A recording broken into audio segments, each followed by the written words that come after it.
À la une maintenant depuis plusieurs jours, ce sont ces gigantesques incendies qui continuent de ravager des milliers d'hectares de forêt. Les phénomènes extrêmes sont de plus en plus fréquents en France. Des incendies qui repartent de plus belle, on l'entend dans le Gard, en Gironde, même en Bretagne. Les scientifiques font le lien avec les dérèglements climatiques. Le mois de juillet, le mois le plus sec depuis le début des relevés en 1959. C'est la sécheresse qui va tout simplement se généraliser. Près de Landiras, la reprise du méga-feu de juillet a déjà détruit 6200 hectares de forêt en l'espace de 48 heures. Et en Gironde, toujours ce matin, un feu hors norme. De gigantesques murs de flammes sur plusieurs kilomètres. On a l'impression que ça ne finira jamais. 16 000 personnes, je vous le disais, ont été évacuées en Gironde. On a plus de 10 terrains de football par minute qui partent en fumée. C'est une course contre la montre qui est engagée. Les équipes sont face à un feu exceptionnel. Les soldats du feu ont lutté sans relâche pour contenir l'incendie poussé par le vent. 90% des incendies sont d'origine humaine. On a affaire à des méga-feux sur des surfaces considérables avec une intensité qui a été très très forte. Il est évident que ce type d'incendie va s'accroître. Les paysages que l'on connaît aujourd'hui vont disparaître. Ce feu, il a sa propre logique, son propre fonctionnement. Le feu, c'est un ennemi véritablement, quelqu'un de vivant qui passe partout, qu'on a des difficultés à arrêter, qui dort jamais.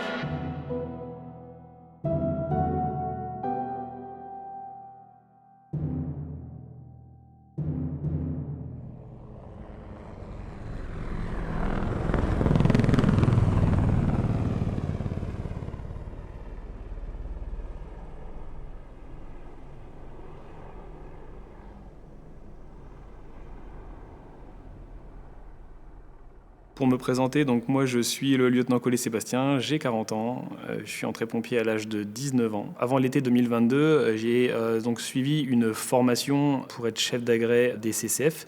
Les CCF, c'est les camions pour intervenir pour les feux de forêt. Donc j'ai fait ma formation en avril 2022. Et quand on a fait notre formation, il faisait pas si beau que ça. On était dans les forêts autour de Reims et on devait s'imaginer des scénarios qui nous paraissaient inimaginables et impossibles à rencontrer, du moins dans un avenir proche. Tous les ans, les sapeurs-pompiers de la Marne participent aux renforts extra-départementaux sur les feux de forêt. Généralement, on est beaucoup plus appelé dans la zone sud-est. Cette année, nous avons été renforcer nos collègues en Gironde. On a eu cet été des départs à partir de la fin juillet qui ont commencé à augmenter de plus en plus.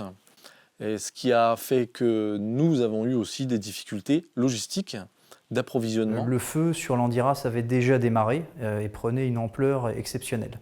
Donc les colonnes de renfort sont parties aux alentours du 15 juillet à peu près.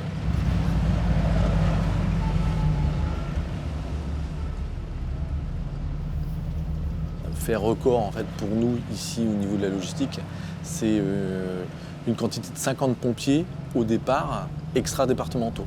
C'était la première fois qu'on avait autant de pompiers qui partaient en même temps. Petit souvenir avec Jean-Marc, 2022, du feu de Gironde.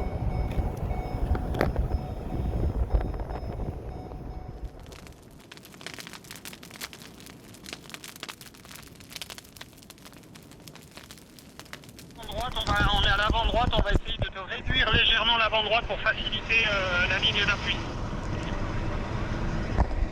Vert du poste. Arrivé sur place, on a découvert des scènes apocalyptiques avec des zones énormes complètement sinistrées, dévastées. Confirmation du désengagement de la colonne du chantier. Dans le département de la Marne, on n'a pas pour habitude d'intervenir sur des feux de forêt. Tout est dévasté, il n'y a plus de vie, les poteaux électriques fument, sont tombés par terre, ils fument. Et attention à ceux qui peuvent tomber. Et on a cherché le fameux panache de fumée qui était annoncé à la radio, et là on a vu le panache qui était déjà hallucinant.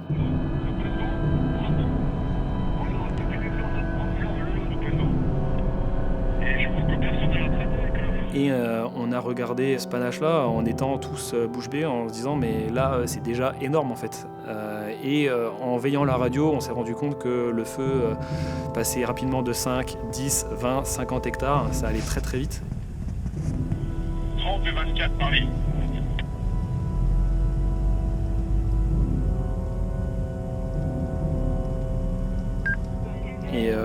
suite on a été déroutés pour aller renforcer nos collègues sur le front. Donc bien évidemment, se retrouver devant des flammes comme ça, c'est extrêmement impressionnant et c'est surtout, on se dit, on n'y arrivera pas.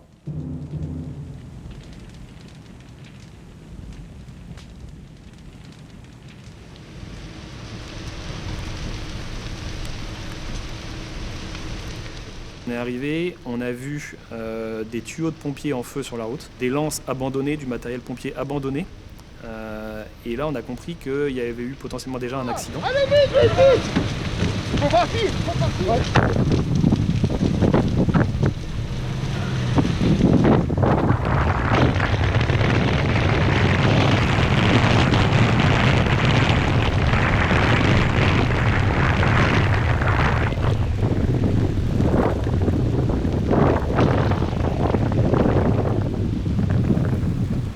Et je me souviens d'un colonel de la Gironde qui nous dit « Les gars, là, il va falloir frapper fort parce que si le feu passe, on ne maîtrisera plus rien. »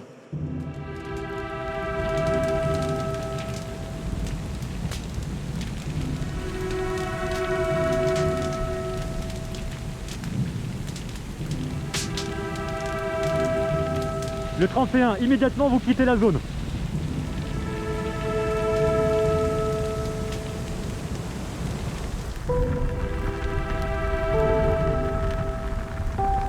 Vous laissez les tuyaux, vous prenez la lance, vous roulez immédiatement.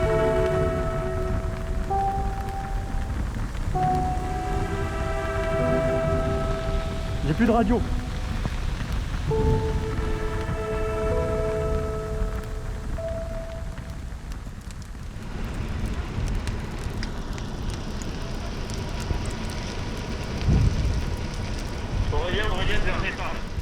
On s'est retrouvé à faire ce qu'on appelle un DPS, c'est une défense de points sensibles. Donc là, c'est pas la même chose qu'une ligne d'appui où on est beaucoup de camions.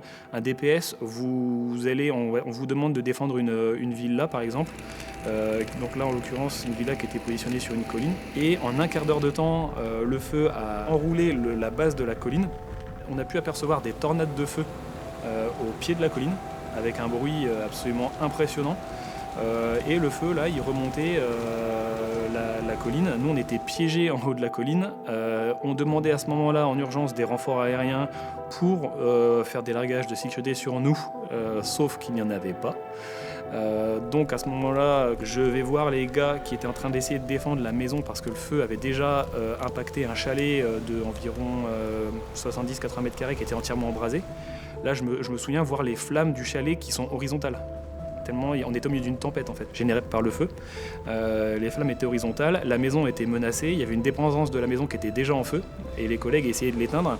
Et je me souviens aller voir mes collègues en leur disant « Les gars, stop, arrêtez, la maison est perdue, gardez-l'eau pour nous parce qu'il n'y a pas d'avion. » Il a essayé de demander, il n'y a personne qui répond. On est tout seul les gars. Les gars, on est tout seul, on fait attention! On garde de l'eau le maxi les gars. On a eu la chance que sur cette colline-là, il y avait un espace qui avait déjà brûlé quelques jours avant, mais qui avait été éteint.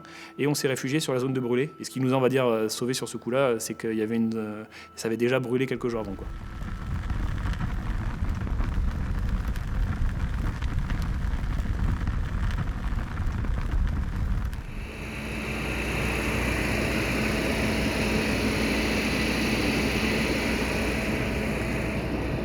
Ce qui a été très frappant, c'est la solidarité des gens. C'est-à-dire qu'il y avait une aide vraiment entre eux et une aide apportée aux pompiers, une aide logistique, une aide alimentaire qui, moi, j'avais jamais vue.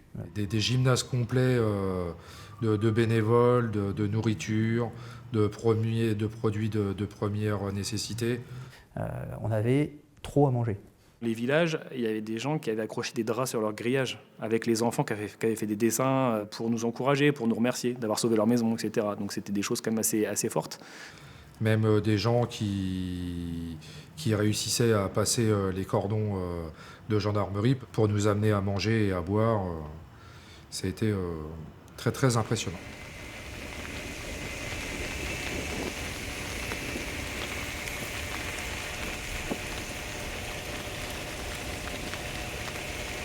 Le fait de se retrouver dans une forêt complètement calcinée, Ça fait un peu l'effet un peu cinéma ou une zone de guerre même.